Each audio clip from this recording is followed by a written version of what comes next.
Les petits baladeurs, mais c'est tellement has-been. Regardez, c'est tout mignon, tout petit. Nous, on a beaucoup mieux. On a du jamais vu, ou presque, d'ailleurs, de ce grand déballage. Bonjour et bienvenue sur le média YouTube sonvideo.com pour le grand déballage d'un produit Xiangling. Mais attention, quand vous voyez le carton, vous vous dites, là, c'est pas… Et pourtant, c'est également un baladeur. Et c'est là qu'est tout le trick. Vous allez voir, on va grand déballer un produit que je rêvais de voir en vrai. Parce qu'en vrai, d'abord, il est magnifique. Le prix est absolument magnifique. L'électronique est magnifique. Tout ce qu'il sait faire est magnifique. Et voilà, du matos à l'intérieur, hein, c'est une merveille. Allez, on y va.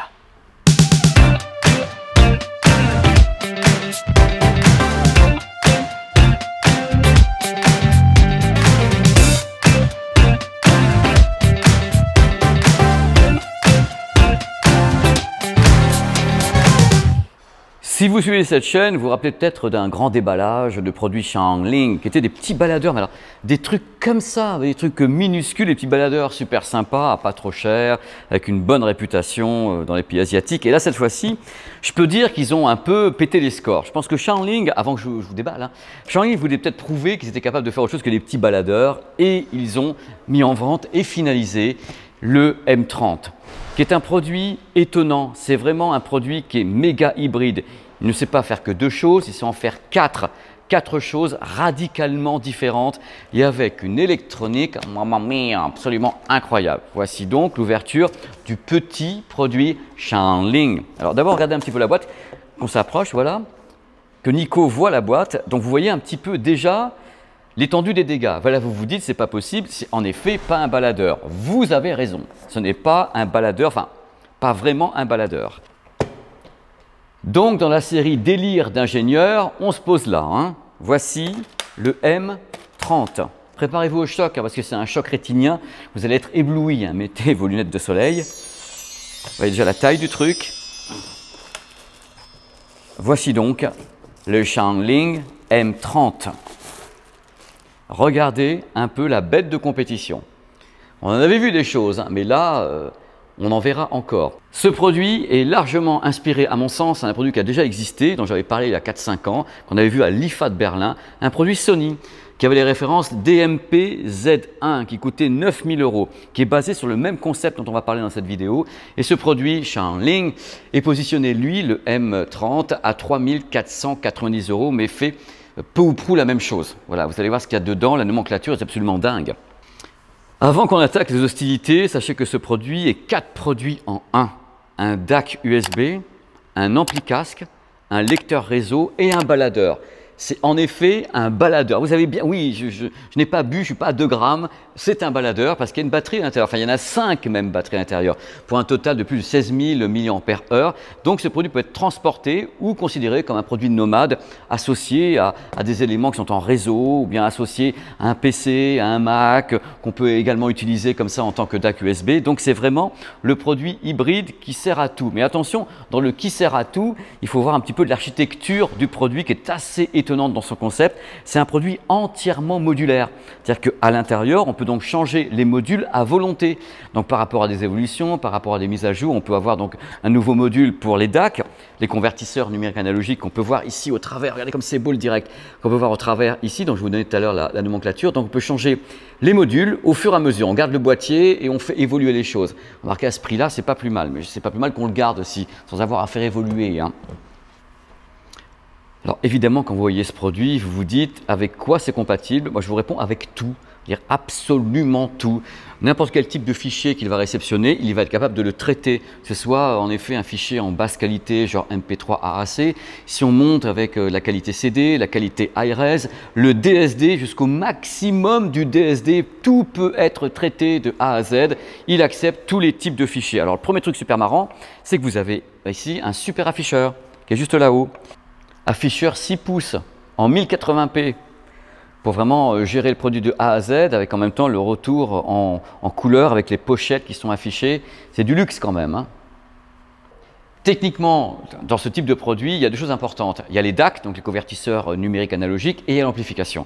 Lui, côté des DAC, il a pris ce qu'il y a de meilleur, hein. Il a pris deux DAC qui sont les DAC AKM 4497, donc les DAC super réputés, qui peuvent accepter des fichiers jusqu'au 32 bits 768 kHz. Donc le DSD 22.1 est également accepté, tous les types de fichiers, ainsi que le MQA, vous savez, le format audio un peu propre ou pas, propre dans tous les cas, à Tidal. Et Tidal étant MQA, lui il peut tout gober, tout ce que vous avez donné, il est capable de le gober grâce justement à ce module composé de deux DAC, donc deux DAC séparés pour avoir le maximum de diaphonie, une stéréo très très large, c'est l'architecture modulaire complète. Marqué pour le prix, c'est mieux, hein. Alors après, il y a un truc qui me fait quand même super marrer, c'est l'amplification, parce qu'il y a deux types d'amplification. La première amplification, si vous le souhaitez, avec des tubes. Donc, il y a deux tubes qui sont à bord, des tubes extrêmement réputés également. C'est les tubes Korg, qui s'appellent les NewTube 6P1. Donc, pour un son plus chaleureux avec les tubes. Il n'y a pas que le tube, il y a également l'amplification possible avec des transistors, donc le système un peu classique. Et dans ce cas-là, Shanling a choisi les transistors Analog Device ADA 4610+2 avec des amplis Texas Instruments derrière, donc transistor plus Texas Instruments. Ce sont les modèles BUF 634. Là, c'est pas simple. J'ai obligé d'avoir le retour image parce que je ne peux pas me souvenir de tout ça. C'est merveilleux. Donc, vous voyez, le truc, c'est que déjà, vous avez un produit totalement modulaire également dans son fonctionnement. Donc, on peut rentrer des fichiers en très haute qualité. On peut choisir le type d'amplification, donc à tube ou bien amplification transistor. Et en plus, bien sûr, la bestiole est entièrement Bluetooth, hein. C'est-à-dire qu'elle peut travailler en Bluetooth à l'émission et à la réception. C'est ça qui est fou, c'est qu'elle peut émettre avec tous les codecs Bluetooth, hein, c'est-à-dire du SBC, AAC, aptX, aptX HD, le LDAC de Sony, ainsi qu'en plus le codec LHDC. Donc tout type de codec à l'émission et à la réception, vous avez le LDAC qui peut donc être envoyé depuis un smartphone en LDAC vers lui. Donc c'est Bluetooth double sens en plus. Alors là, vous me dites, à juste titre, comment ça se passe au niveau de son mode de fonctionnement, le cerveau de ce produit? C'est Android qui est à bord avec un Snapdragon, le 430 qui est à bord du produit et qui intègre directement l'accès à votre plateforme musicale préférée. Et donc il y a Qobuz qui peut accéder directement par ce produit, Spotify, Deezer, Tidal. Il est compatible AirPlay 2, donc on peut balancer comme ça via AirPlay 2 de la musique, compatible avec une mise en réseau DLNA. Bref, il sait tout faire. Histoire de vous faire rêver, on va passer aux caractéristiques techniques, ce qu'on appelle les specs. Alors les specs du produit, c'est juste, accrochez-vous messieurs, dames, la bande passante de 20 à 50 000 Hz pour le produit. Je rappelle que pour qu'un produit soit libellé ARS, il faut qu'il soit à 40 000 Hz et plus. Donc là, avec tout ce qu'il sait faire, avec les DAC, avec tous les fichiers qu'il peut encaisser, il est largement ARS. Donc bien sûr, il faut associer ce produit à des produits de haute qualité, donc l'amplification, les enceintes ou bien les casques et tout. Si vous avez en audio un seul élément qui foire sur toute la chaîne audio, le résultat est ruiné. Donc lui, on l'achète si vraiment derrière on peut l'exploiter. Pour continuer à rêver, on va continuer les specs avec la dynamique. 121 dB en bypass, la dynamique c'est juste du délire, donc il faut accrocher derrière. Donc ce sont des caractéristiques étonnantes qui cadrent avec le type d'amplification et surtout les DAC utilisés, qui sont parmi les meilleurs actuellement. Normal.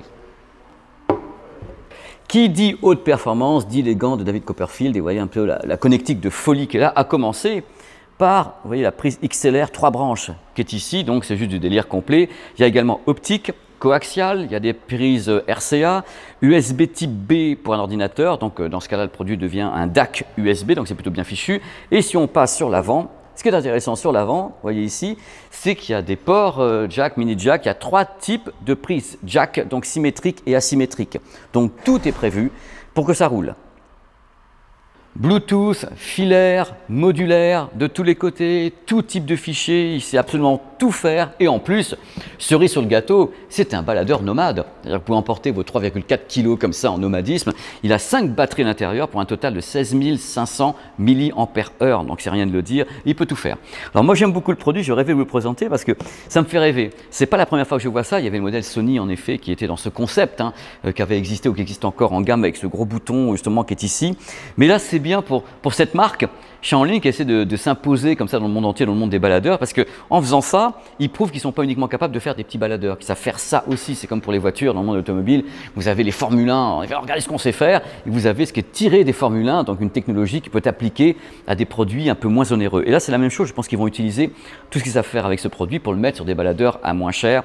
Mais là, c'est vraiment l'idée d'avoir un ampli casque, le lecteur réseau, le convertisseur, le DAC USB, il fait tout quoi. Ce produit fait tout, avec en plus Android d'abord, qui permet d'avoir accès à toutes les plateformes que vous connaissez, les plateformes de streaming. Donc on va pouvoir streamer en très haute définition avec Qobuz, donc vous avez des fichiers en 24 bits, 192 kHz sur Qobuz, ça passera sans aucun problème. Tidal, Deezer, hi-fi, bientôt Apple Music avec la haute qualité et tout. Bon, bref, tout est fait pour ça.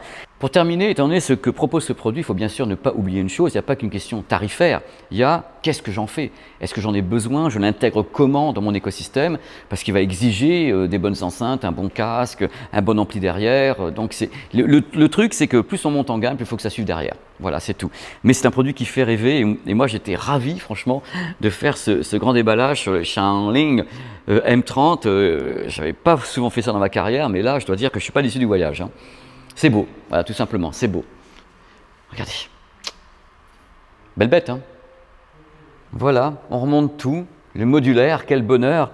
C'est la fin de cette vidéo sur un produit vraiment exceptionnel. J'espère que ça vous a plu, que vous avez aimé qu'on parle un petit peu d'un produit qui est pour moi un mouton à 5 pattes, l'hybride extrême. Ça coûte cher, c'est beau et ça peut rendre 4 services différents. C'est ça qui est intéressant par rapport à vos desiderata. Et tout ça que en haut de gamme. Il n'y a rien de bas de gamme là-dedans, hein, que ce soit l'amplification, que ce soit la connectique, que ce soit les DAC, que ce soit tout est haut de gamme. Performance, produit, tout. Donc, waouh!